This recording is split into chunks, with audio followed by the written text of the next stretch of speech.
All right, guys, welcome back to what was formerly known as Tar Heel Illustrated. Now we're going to go by the mantra of, I guess, THI for the foreseeable future. And we're kind of here to explain why in this quick drop. For those who don't know, Tar Heel Illustrated officially coming to an end on July 1st. And we're in a little bit of a open period right now, AJ. We've got some fires in the works. We're here kind of on this podcast to just kind of let everybody know what's happening next and maybe what you can expect throughout this month in particular, because me and AJ aren't going anywhere on the YouTube side anytime soon in particular. So AJ, I'll kick it to you because again, you've been the guy having these conversations and obviously were the one who announced a couple months ago that you're going to kind of step away from Tar Heel Illustrated. And then as we've talked about before with the mergers for Rivals and On3, other things have been kind of moving around and essentially, our contract wasn't renewed over here. So explain to everybody kind of maybe what they can expect over these next few weeks to a month as we're, again, kind of in a little bit of a transition period, we'll call it.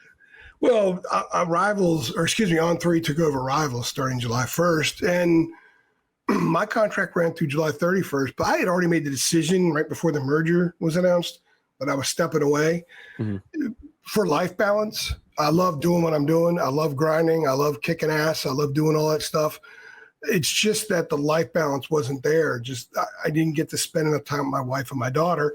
And after my wife almost died a couple of years ago, and my daughter getting older, and they don't get younger, they don't stay the same age, they get older. I want to have a little bit more time because too often, I can't do that, honey, breaking news, or I'm out with my daughter somewhere, breaking news, I got to go home.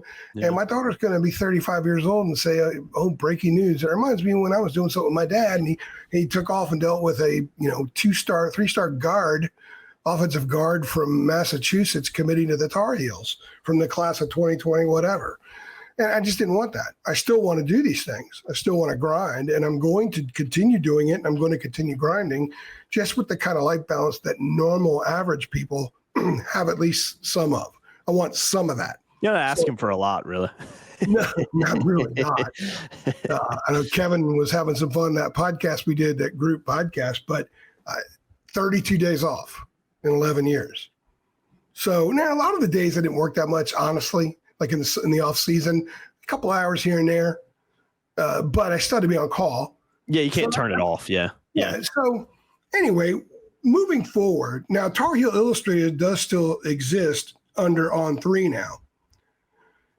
It's going to do some of the recruiting stuff. I'm not really sure. Haven't paid attention. No one's approached me about that other than the reason we have all left now is because even though my contract was through July 31st, that they didn't want me for a month to come learn On3 and have all of us suddenly be On3 for a month. And then when my contract ends, we all go. They didn't want to deal with it. They decided, you know what, let's just cut this off at the end of June. And then you go your way, we go our way. And I thought that was the best thing.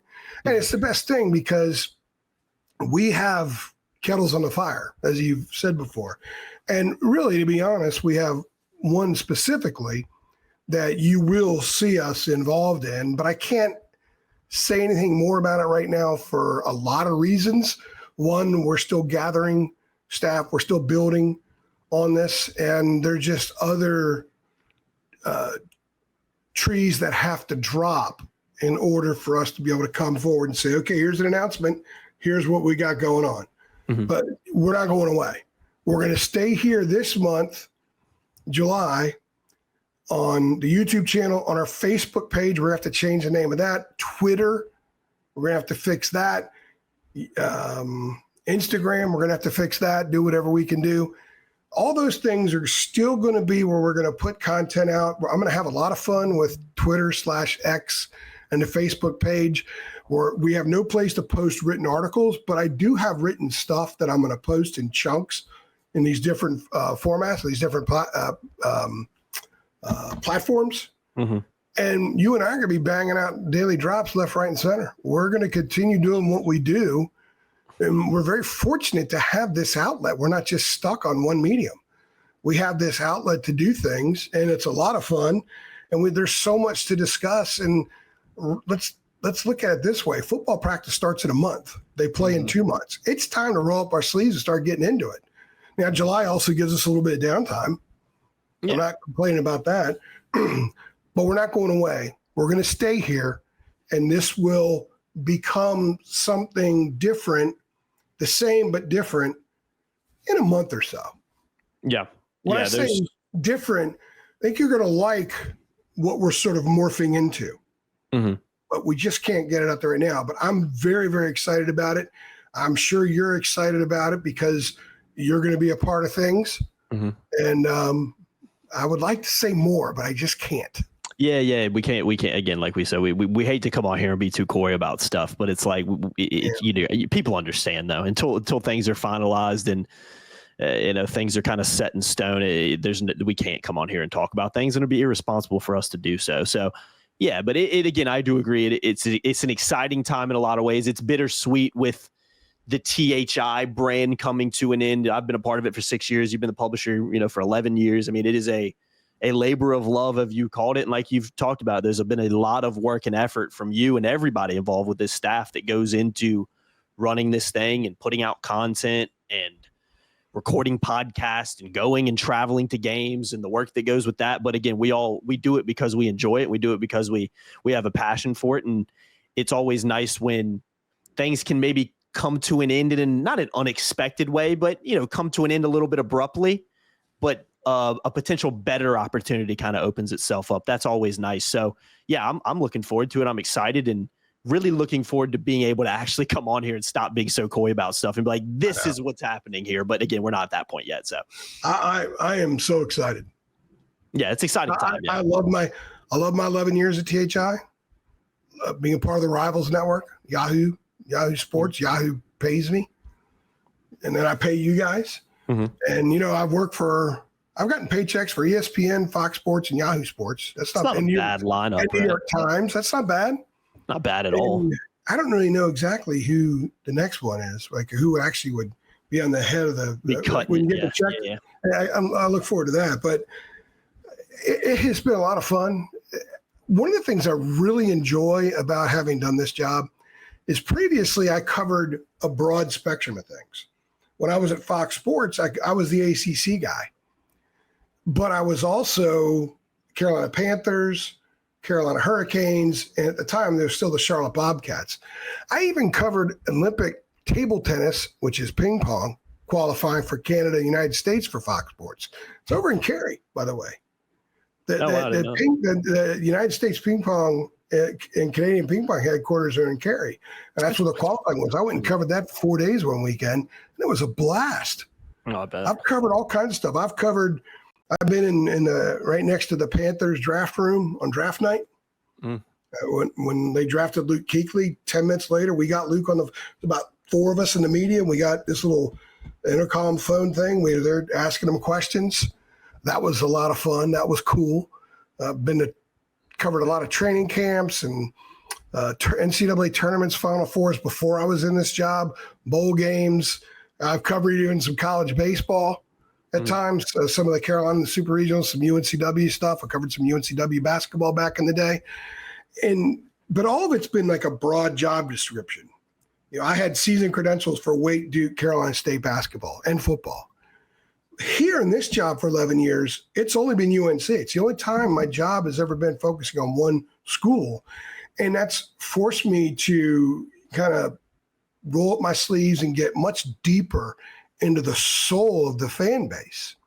And I've loved it because I feel more responsibility to give them what they need. And I've told you this story before, and I'm going to tell you again. My dad's a UNC grad. He's passionate. He played soccer, lacrosse. He was president of the Monogram Club his senior year. Graduated in 1955. He's still kicking. He's 91, still kicking, almost 91. Strong, yeah, yeah. God, he's an ass kicker. Working on his 22nd book. Of course he is. Yeah. So got a girlfriend. So the guy. When he was just as diehard Carolina fan as you can be. And when they would lose in basketball, sometimes football, but especially basketball, I will never forget after the game, he couldn't relax. And he would walk around, he'd wonder what the boys are thinking. Wonder what the boys are thinking. He would just constantly be on that. And when I got into this profession, one of my missions from day one was to tell people what the boys are thinking. And when you have a broader scope, it's a little harder because at the Star News, they don't want me writing minutia or deep nitty gritty. They want to be running more of something that appeals to a broader audience. In this job for the last 11 years, I can go right into the heart of it. I can go into the core of what makes the Carolina fan tick. And I have loved that challenge. I've embraced that challenge. And it's something that I would love to have the opportunity to continue doing. Yeah. And perhaps will. Maybe that will be a big part of what happens next. But it has been an absolute pleasure to get to know the Carolina fan better than I ever could have, because my dad is just one dude and a zany one at that. And it has been so rewarding. So I love reporting to a smart fan base that knows their stuff, because it keeps you on your toes, man. Oh, yeah. If you screw up or if you say something they disagree with, they're going to point it out. And I love that. I love it. Yeah, Carolina fans know their stuff. They do. I mean, we always had an awesome community at Tar Heel Illustrated. I'm glad you brought up the fans too, AJ, because I mean, let's just keep it honest, man. Without the fans, we don't exist. There is no platform for us to exist. Nobody's reading our content. Nobody's signing up for paying their good hard, earned money every month to be on our premium boards and get access to our premium content. No one, tunes into these YouTube, these podcasts on YouTube. So, and it also is the reason that is allowing us, hopefully, if things kind of come to fruition like we expect them to be able to, move on and continue to do some more stuff in this business. So yeah, all the credit to them, because again, without anybody consuming the content, then we're just over here talking to ourselves all the time. So you know what I mean? And writing so we can to read our own stuff. It's people have to consume that stuff for it to work. And yeah, it's been absolutely for myself too, been an absolute pleasure over these last 6 years. Getting to know the Carolina fan base more. And I'm the same way, age. I grew up in a Carolina household. I've said it many times. The day that season tickets for football for 15 plus years, same seats. I've been going to games since I was a kid. Basketball games too, and baseball games. Like I was someone who kind of grew up in that household, and it's been an absolute pleasure being able to transition as someone who went to school for journalism into a role like this and learn from someone who I consider the best in the business like you, and kind of learn how this stuff works, and had to lose that fandom a little bit to do this job properly, which was a little bit tricky and a little bit hard at times. And I got some flack for it, especially in the beginning, people thinking I'm an App State homer and all this jazz, but because I went there for school. I mean, but again, all of it's fun. All of it's been great. And I wouldn't trade it for the world. So it's been, as you know, I covered 17 Orioles games in 1997. And I'm not doing this. I started in this business November 96. First game I ever covered was Carolina's football loss at UVA when Carolina was 6th in the country.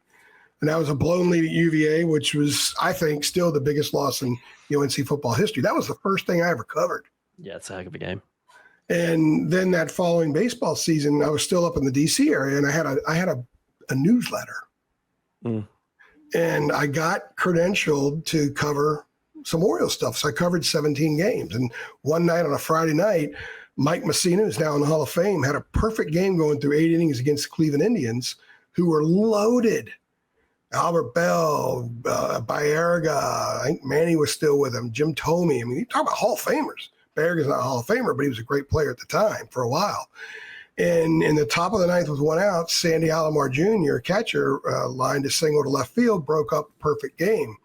And I remember going down, you had to go down the steps from the press box in Camden Yards. And I remember going down there, and I get to the hallway, and Sandy Alomar Jr. is walking by holding the bat. And I don't know what he was doing or where he was going. I had to go to the Orioles clubhouse. And, of course, Mike Messina, we made us wait 45 minutes to talk to him because he wanted to eat. That was a Mike Messina thing. My point is I was so excited that night. I shouldn't have been in the press box. Yeah. And I realized that I had to stay a fan of something. I think as remember the media, if you stay a fan of something in sports, it will help you stay connected with the fans and understand them some and respect them. So I decided at that time, I'm not covering baseball anymore. I'm not going to cover Major League Baseball ever in my life. It's not going to be a job I was in the running for a job down in the Tampa St. Pete area before I took this one. Part of that would have been covering the Rays, which would have meant covering some Orioles games. I would have done it to feed my family, but I didn't want to do that. I wanted to stay fans of these guys who let me down 99 times out of 100. I get that. And because of that, I think is why I've been able to do what I do. And I get the fan, I get my dad, I get myself as a fan of these guys. And because I held on to them and disrobed everything else, not to give you guys a terrible visual, is why I've been able to last 29 years. And there will be a 30th, and we'll let you guys know coming up pretty soon between now and then. We're going to continue doing this stuff. Stay on all of our social media. We're going to have a lot of interesting, fun stuff for you. And then when the time comes, there'll be an announcement. And I look forward to continuing to tell everybody what the boys are thinking. Yeah, that's fantastic stuff, man. Great stuff. And yeah, looking forward to seeing what gets kind of worked out throughout this month of July. So keep it locked. Links in the descriptions to all our social media channels. And just subscribe on YouTube too, man. If you hit the notification bell, because obviously when something happens, we'll come on a podcast and talk about it as well, and you'll know. So appreciate everybody who's rocked with THI over the years. It's been an absolute pleasure. Exciting times ahead, but it's also, I think, what we did the last week or so, really an appropriate time to kind of look back with some of the podcasts we did, tell some stories, have some fun, have some laughs. So go check out those podcasts. Well, we did a roundtable with the whole staff that's ever been a part of it a couple of weeks ago. So go check that stuff out, man. It's all fun, and it all I think is good content to consume ahead. What do you think the theme of the roundtable was? My lack of technology. Yeah, roasting you for a little bit, and then we got away from that. It really just, it was kind of like sitting around a campfire telling stories. That's really what it was. It kind of reminded me of, just if we had a couple beers cracked open, it would have been an appropriate setting for it. Just shooting the breeze, as they call it. I haven't had a beer since Jacksonville Beach with my wife, man. Good stuff, man. Hey, good stuff. Wait a second. We're open in July.